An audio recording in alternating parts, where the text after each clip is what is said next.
Welcome back to another episode on the topic of Vedas. We were talking about the structure and the organization of Vedas. What does the Vedas contain?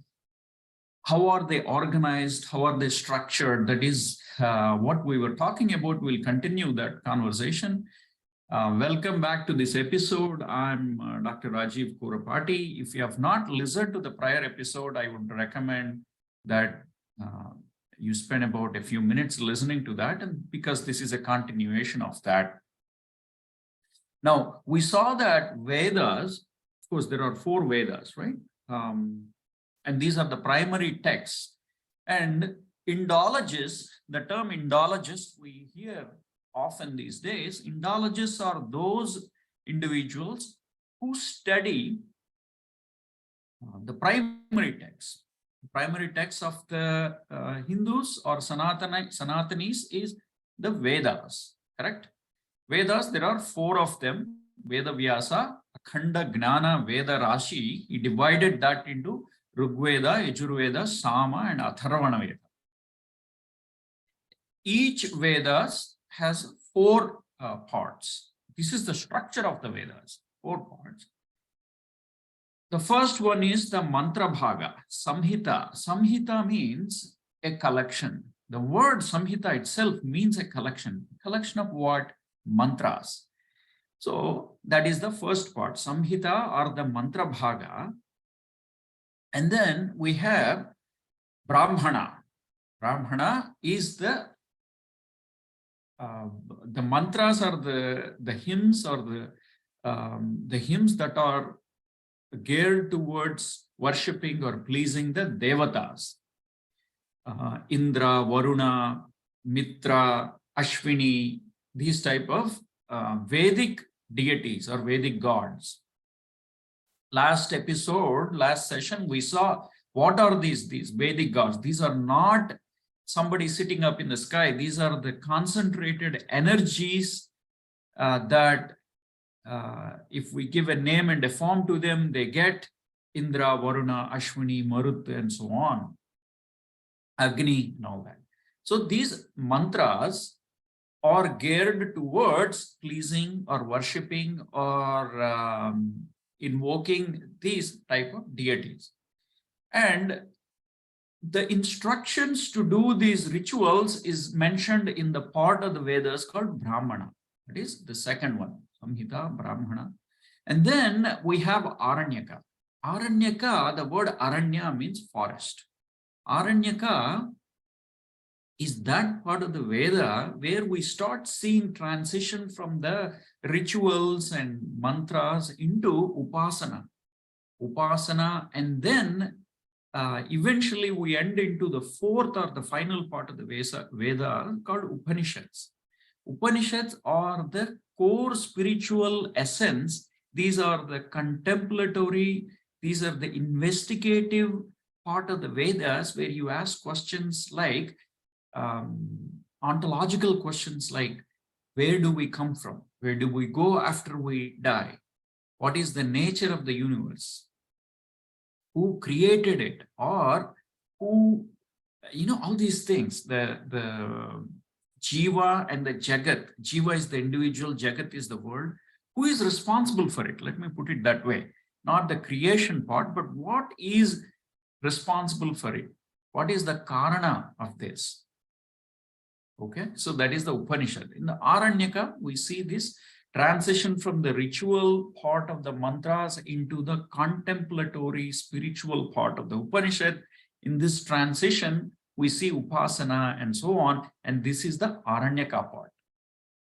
Now, today I want to spend a little bit of time talking about the mantra bhaga, which is the Samhita portion of the Vedas. So let me take one example and see how this is organized. Samhitas, take an example of Rigveda. Rigveda, currently, we have what is available right now. We have about 10,500 mantras in Rigveda total. These 10,500 mantras are further put together. They are, you take about 40, 50 or 100 of these mantras and put them into a collection.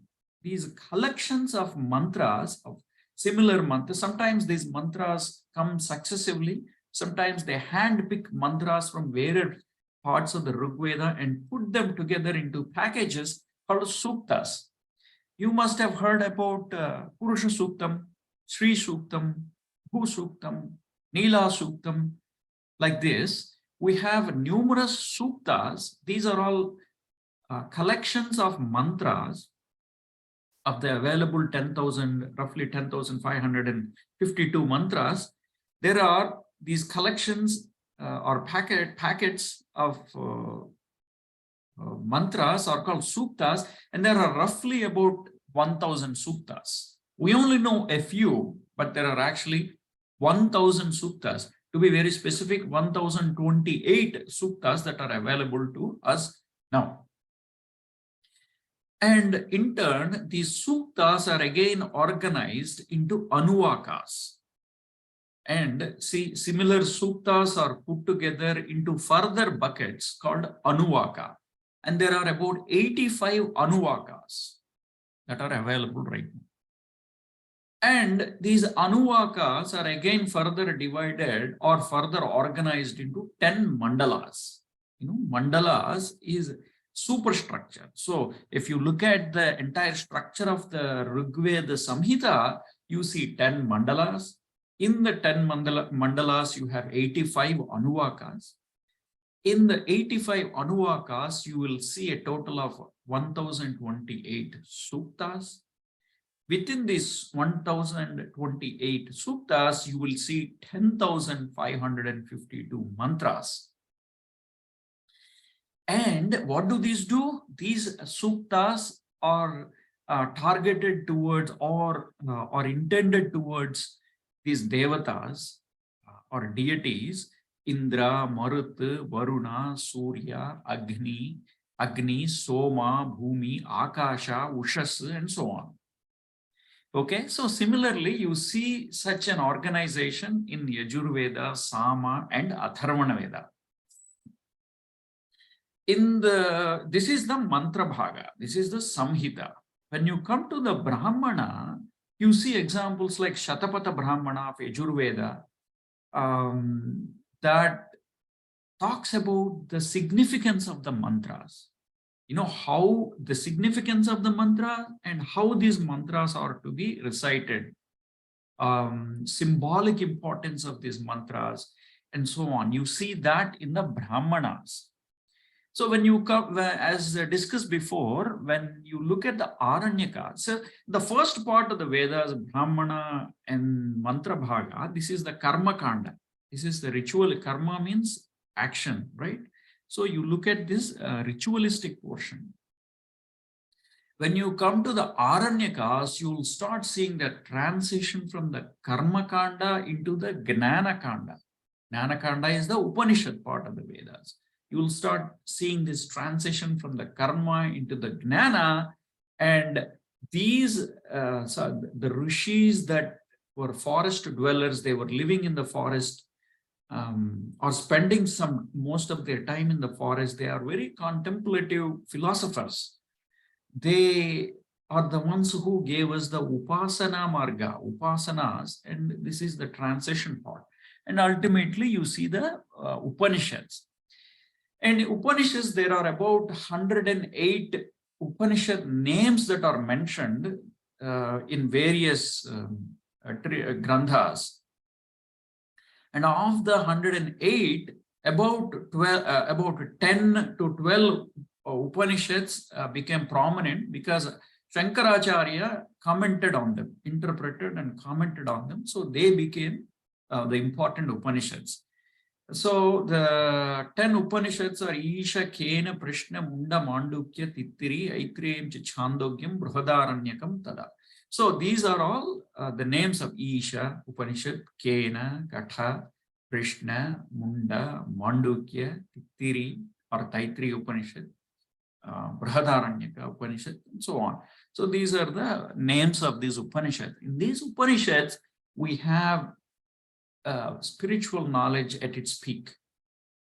questions like Kasminnu Bhagavo Vignate Sarvamidam Vignatam Bhavati iti. By knowing what, I would understand everything. So this type of inquiry is mentioned in the Upanishads. And so we have so far seen the organization of the Veda, the content very briefly. Of course, we haven't touched upon many things like what is a Shaka, what is a Charana. We shall see that what are the Shakas of the Upanishad, of the Vedas. What do they signify? We must have heard Yajurveda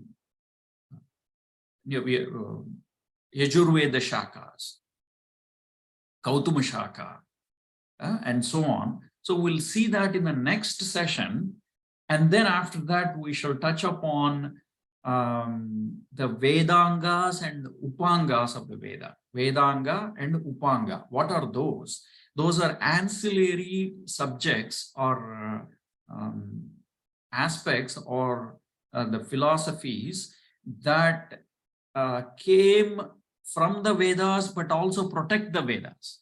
So they are said to be ancillary texts that are offshoots of this Vedic knowledge, and they have been categorized into various branches. They provide us with, for example, when you look at Vedanga, you see Shiksha, Vyakaranam, Chandas, Niruptam, Jyotisham, and Kalpa.